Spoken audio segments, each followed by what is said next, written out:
Alright, we got the front axle in last night. I think my buddies, I didn't take a video because it's too dark. Here she is, all bolted up. I don't see very many videos of people posting actual finished product of doing a two-wheel drive to four-wheel drive swap on an OBS f150 or whatever. So, here it is. It is definitely possible if you are, I don't know what's going on back there.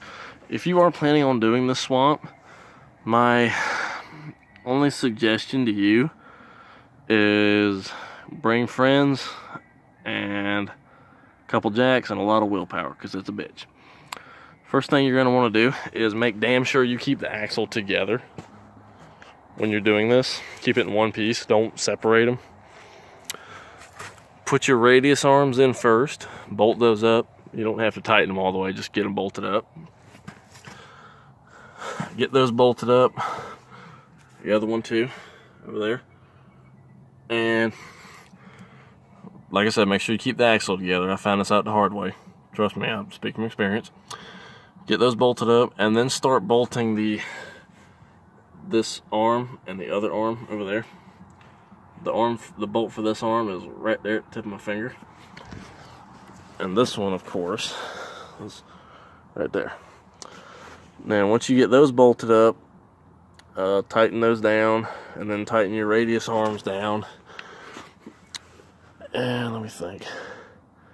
Once you do that, and then you can throw your steering bar in, and then start throwing your springs and shocks in, and then you can do your brakes. I went ahead, while I had it apart, I put, well, these aren't new, they've only got like 20,000 miles on them, but they came off that truck right there. Put my new shocks on.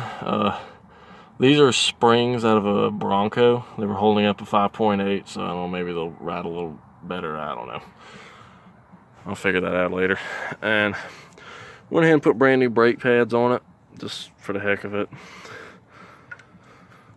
And let's see what else.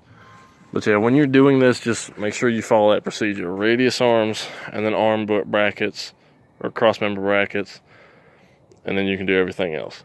Otherwise, it's not going to work. And make sure you keep the axle together, otherwise you're going to fight it for 2 hours and wonder what the fuck's going on, because I actually did that.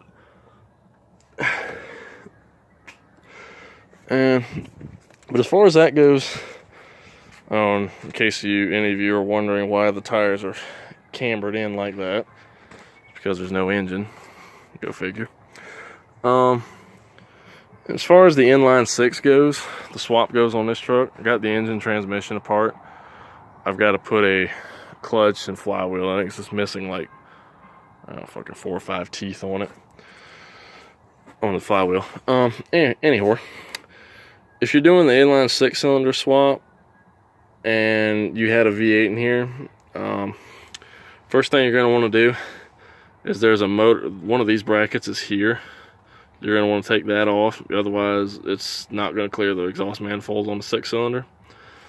This one, on the other hand, is riveted to the frame, and you can't get to it unless you have a torch. Unless you have a torch, get that off, but I don't, so I just sawzalled the bitch off.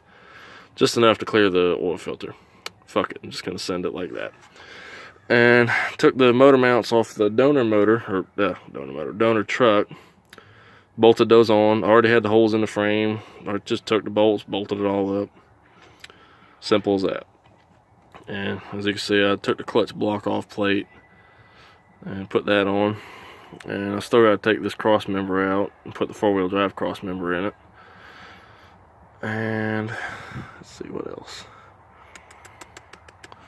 As far as that goes, I think that's it. Yeah, hopefully, I mean, I still got to put the engine in. Hopefully that'll go in this week or next week. I still got to order some more parts for it. So, we'll see how that goes. And also got the steering wheel out of that truck in here. Headliner. Got the steering wheel in this truck. Everything bolted right up. Got the clutch pedal assembly in here. Another problem you're gonna run into is when you're going from automatic to manual. Well, first of all, you gotta take the shifter cable out. And then up here where it's not gonna focus. Up here where the clutch pedal rod, it goes up, over, and then down to where the reservoir goes. And there's a wire, a plug, tucked up behind the dash. You're gonna have to pull that out, take the plug off that wire, and then just plug it into the clutch, what do you call that? The clutch pedal activator, whatever the fuck it's called. When you push the clutch in, it lets the truck crank up. Yeah, whatever the fuck it's called. And bolt or plug that in, and then you still gotta what do you call it? You still gotta bolt the reservoir to this part. Where the fuck is it? I can't think of what the fuck it's called. Bolt that up. Go ahead and get all that ready, and should be good to go. But yeah, this is just a quick little update video. If any of y'all are interested in doing a swap like this, in case y'all haven't been following this build, this truck was a V8 automatic 2-wheel drive. When I get done with it, it's going to be a inline 6 manual trans 4-wheel drive. So should come out pretty good. Whenever I get this truck on the road, this one's going to get parked. Take my Freightliner grill, stick in there, probably build a custom bumper for the front. Probably going to do a 3-inch body lift. I'm not going to do a suspension because I fucking hate the TTB. Put right there my 35s. The other two over there by the Ranger. Put those on here.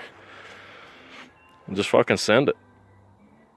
Really excited about this build. Hopefully this comes out good. If you have any other questions, just leave one in the comments or whatever. But I'll try to get back to them as soon as I can. Thanks.